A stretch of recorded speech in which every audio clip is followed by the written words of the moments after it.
not hear the sound of an aeroplane until I see him holding his ears.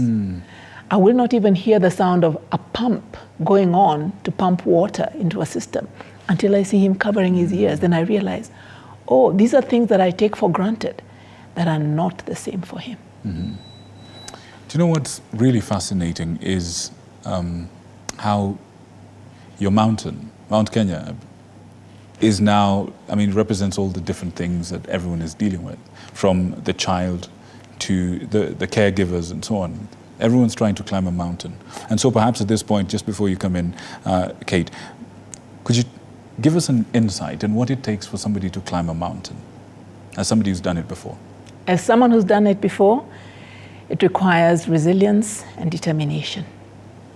It requires being willing to face difficult moments and to keep going. It requires saying that I'll do just one more step. When you get to the point that you want to quit and you're uncomfortable and you wish to just let it all go, that you say one more step and you take that step. I mean, it's easy to quit, isn't it? I mean, it's very easy. And it's not even just because I mean, the odds that you're facing are sometimes life-threatening.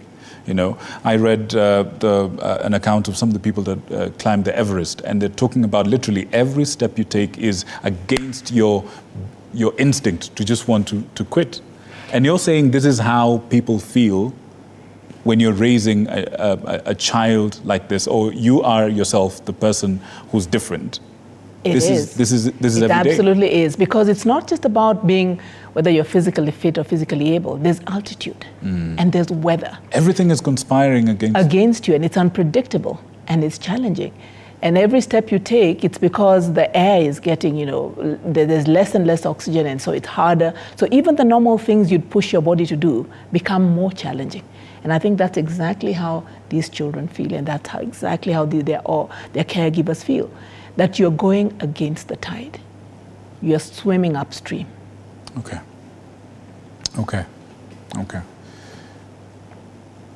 Heshima kubwa sana.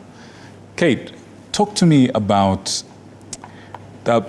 As I was preparing for this interview, I spoke to somebody who said they didn't know about their child until the child was about 6 or 7 years old and was allegedly falling behind in the so-called milestones, the conventional milestones, the ones that we know about. Talk to me about how the Academy plugs into this gap of awareness, of screening, of this kind of knowledge, this kind of information out there. Talk to me about that. So I'm very privileged to be part of this academy. I myself am a pediatric neurologist, so it is in my area of training to address any kind of conditions that involve the functioning of the brain, especially the developing brain, the brains of children. And in that academy, we also have a developmental pediatrician who is the primary expert in the management of autism spectrum disorders. And we also have the benefit of having rehabilitative assistants. We have speech therapists, we've got occupational therapists, we've got teachers of special education. And so we have a breadth of experience that allows us to be able to look at a child or a family, and we're very much pro family-centered approaches, just to address everything, not just the medical aspects with diagnosis, but also the educational planning, the social functioning. And so in doing so, we go about doing webinars that are open to the public, because we do have a social media presence as well. And we also plug into the other networks that we have. So for example, the International Academy of Childhood Disabilities, a World Rehabilitation Alliance under WHO, and several other groups that are allied in that mission. And it goes beyond just the work we do as EACD, because individually we're also in spaces where we can have impact. So for example, our founders have done the most research, I think, in the country or in the region, in terms of mapping, for example, who has autism, where are they, where are the numbers. So research is a big thing, and many of our members are active in that. And we've also spread our wings. So we're not just in Kenya, we're also in Tanzania, in Rwanda, in Ethiopia, and so that's all happening. And myself personally, even in my place of work, I do the pro bono, outreaches. but also in my place of employment, screening is part of what I do.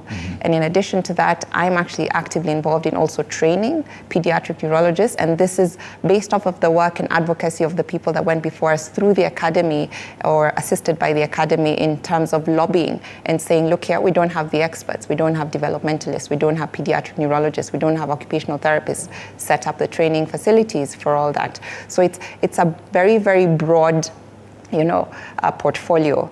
And so because we're very few, it's a small committee of members, we're basically a handful, but it means we capitalize on our contacts and the people that we know, and we exchange knowledge, and we learn from what did they do in Tanzania, can it work for us? Right now we're engaged in an activity that's looking to map the genes, just to see if there's other confinders that might be unique to the African population. It's also trying to contextualize for the children that we deal with, because a lot of the work that's been done in autism is information that is borrowed from countries that are diversely very different from us. And sometimes what may work for other people may not work for us, not because it shouldn't, but because they've used their data to inform their practices. Right. So